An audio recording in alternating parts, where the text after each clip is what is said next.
Glaucoma क्या होता है? ऑप्टिक नर्व हेड का एक रोग जो आंख में तरल पदार्थ के बहुत अधिक दबाव के कारण होता है। आंख की नस की क्षति। यह कोई संक्रमण नहीं है और यह संक्रामक नहीं होता है। ग्लोकोमा कैसे होता है?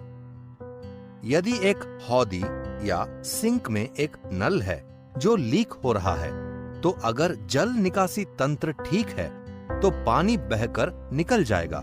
लेकिन जब जल निकासी अवरुद्ध हो जाती है तो पानी इकट्ठा होना शुरू हो जाता है।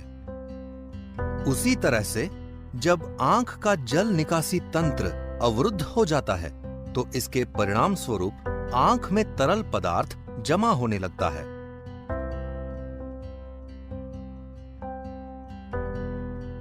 जैसे जैसे तरल पदार्थ बढ़ने लगता है, यह आंख के अंदर दबाव डालने लगता है। ग्लोकोमा का पता कैसे लगता है? शुरुआती चरण में रोगी द्वारा ग्लोकोमा देखा या महसूस नहीं किया जा सकता है। यह आमतौर पर एक नियमित नेत्र जांच के दौरान देखा जाता है या इसकी पहचान रोगी द्वारा तब होती है जब निश्चित मात्रा में नुकसान हो चुका होता है।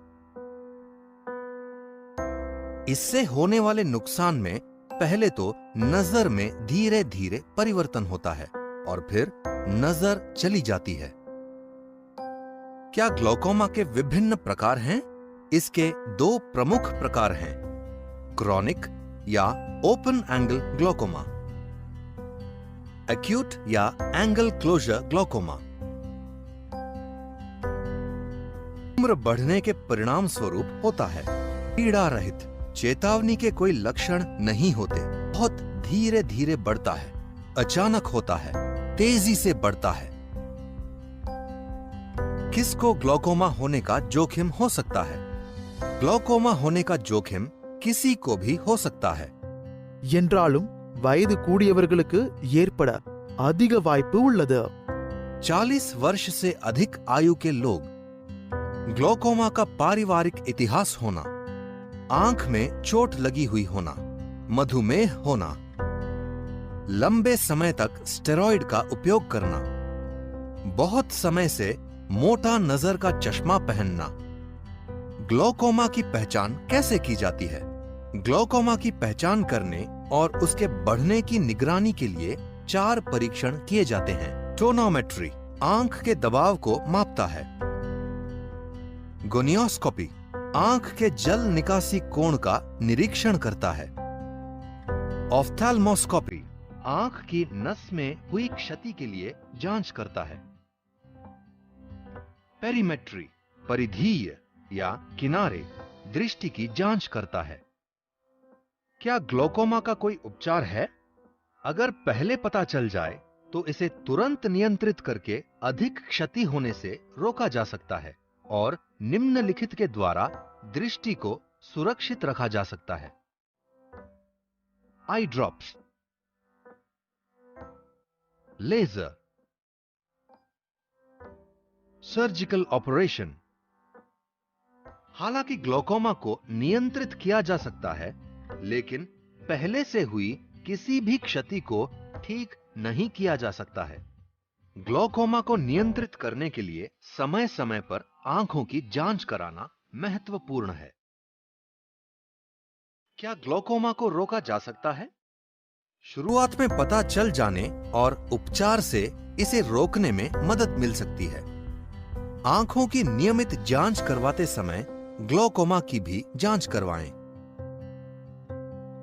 वह लोग जिनमें ग्लोकोमा के विकसित होने का जोखिम उच्च है, उन्हें 35 वर्ष की आयु के बाद हर साल या 2 साल में एक बार IOP और आंखों की नस की जांच करवानी चाहिए।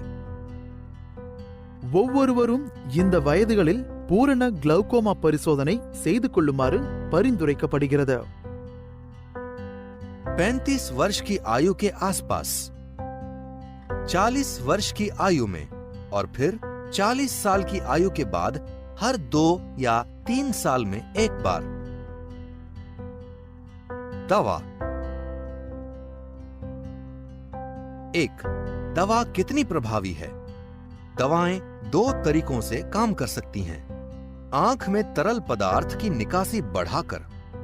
आंख में तरल पदार्थ का उत्पादन दवाएं आई ड्रॉप्स या गोलियों या दोनों के रूप में हो सकती हैं, जो अधिकतर मामलों में कई वर्षों तक आईओपी को सुरक्षित रूप से नियंत्रित कर सकती है।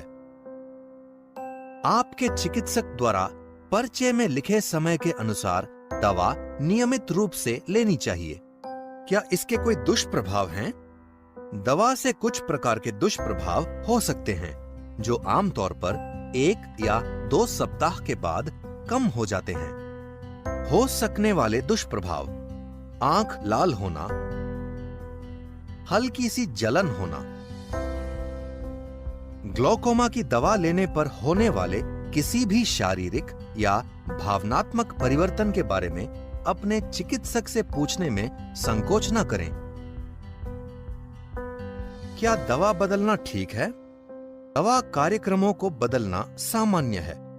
आई ड्रॉप्स के प्रकार या उनकी मात्रा धीरे धीरे अपनी प्रभावशीलता खो सकते हैं और यह उसी दवा या एक पूरी तरह से अलग दवा के एक शक्तिशाली संस्करण द्वारा बदले जा सकते हैं। दवा बदलने का मतलब हमेशा यह नहीं होता है कि ग्लूकोमा बिगड़ गया है। 4. सर्जरी किन परिस्थितियों में करानी चाहिए? सर्जरी एक्यूट ग्लूकोमा के लिए प्राथमिक उपचार है। यह आमतौर पर एक समय में केवल एक आंख के लिए तय की जाती है। मूल रूप से सर्जरी के 2 अलग-अलग तरीके हैं। Laser surgery. लेजर प्रकाश की एक छोटी शक्तिशाली किरण है जो ऊतक में एक छोटा छेद या सुराख बना सकती है। माइक्रो सर्जरी, इसमें श्वेत पटल या स्क्लेरा में एक कृत्रिम जल निकासी नलिका या कैनाल बनाने के प्रयोजन से एक छोटा सा छेद करने के लिए एक माइक्रो सर्जिकल उपकरण का उपयोग किया जाता है। अपने चिकित्सक की मदद करने से आपको मदद मिलेगी। रोग की पहचान करने और आपको ग्लूकोमा होने का पता चलने से आप रोग से एक कदम आगे होते हैं। आप अपने चिकित्सक के साथ मिलकर आने वाले वर्षों में अपनी दृष्टि की सुरक्षा करने की दिशा में काम कर सकते हैं। यदि आप ग्लूकोमा के ऐसे रोगी हैं जिनके रोग की पहचान हाल ही में हुई है, तो अपने आईओपी के स्तर की हर हफ्ते या महीने में जांच करवाएं, जब तक कि वे नियंत्रण में न आ जाएं। नियमित जांच के लिए अपने चिकित्सक से वर्ष में कई बार मिलें, तब भी जब आपका आईओपी सुरक्षित स्तर पर हो। अपने चिकित्सक से अपनी चिंताओं और प्रश्नों पर चर्चा करें और अपने उपचार विकल्पों पर अधिक जानकारी प्राप्त करें। ऐसी आदत बना लें कि चाहे आपकी शंकाएं और प्रश्न कितने भी मामूली क्यों ना हो, अपने डॉक्टर से आप उसके बारे में बात जरूर करें। ग्लूकोमा का प्रबंधन करने के 7 नियम। यहाँ 7 नियम दिए जा रहे हैं जो ग्लूकोमा का प्रबंधन करने में आपकी मदद करेंगे।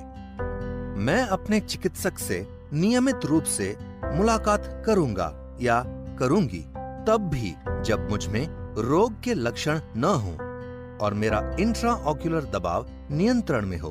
मैं अपने चिकित्सक के निर्देशों के अनुसार नियमित रूप से अपनी दवा लूंगा या लूंगी। अगर मैं अपनी दवा लेना भूल जाता या जाती हूं, तो जैसे ही मुझे याद आएगा मैं इसे ले लूंगा या लूंगी और अगली निर्धारित खुराक तक इंतजार नहीं करूंगा या करूंगी। मैं अपने चिकित्सक को किसी भी असामान्य लक्षण या परिवर्तन की सूचना तुरंत दूंगा या दूंगी। मैं हमेशा अपना व्यक्ति पहचान पत्र साथ रखूंगा या रखूंगी, जिसमें लिखा होगा कि ग्लूकोमा के लिए मेरा उपचार किया जा रहा है। मैं यह सुनिश्चित करूंगा या करूंगी कि मेरे पास हमेशा दवा की अतिरिक्त आपूर्ति मौजूद हो। मैं एक समग्र स्वस्थ जीवन शैली को बनाए रखते हुए अपनी आंखों और अपने बाकी शरीर की देखभाल करूंगा या करूंगी। आई ड्रॉप्स की शीशी को कैसे खोलें? आई ड्रॉप्स की शीशी खोलने से पहले अपने हाथों को साबुन और पानी से अच्छी तरह से धो लें। शीशी पर दिए गए निर्देशों को पढ़ें। आई ड्रॉप्स का निरीक्षण करें और कंटेनर की समाप्ति तिथि जांचें। शीशी को धीरे से हिलाएं या अपने हाथों में शीशी को रखकर उंगलियों से आगे पीछे चलाएं। शीशी को जोर से न हिलाएं। शीशी से कैप या टोपी को हटा दें और इसे साफ जगह पर रखें। कंटेनर के ऊपरी सिरे को न छुएं। अपनी आई ड्रॉप्स का उपयोग कैसे करें? स्टेप 1, बैठ जाएं और अपने सिर को पीछे की ओर झुकाएं या अपने सिर को सपाट रखते हुए लेट जाएं और छत की तरफ देखें। स्टेप 2, अपनी तर्जनी के साथ निचली पलक के हिस्से को नीचे खींचकर उसमें थोड़ी जगह बनाएं। स्टेप 3, अपनी आंख को शीशी से छुआए बिना उस बनाई गई जगह में एक बूंद डालें। स्टेप 4, अपनी आंख बंद करें और अपनी उंगली को अंदर के किनारे वाले भाग पर धीरे से दबाएं। यदि आप एक ही समय में 2 या 2 से अधिक प्रकार की आई ड्रॉप्स का उपयोग कर रहे हैं, तो अगली ड्रॉप को आंखों में डालने से पहले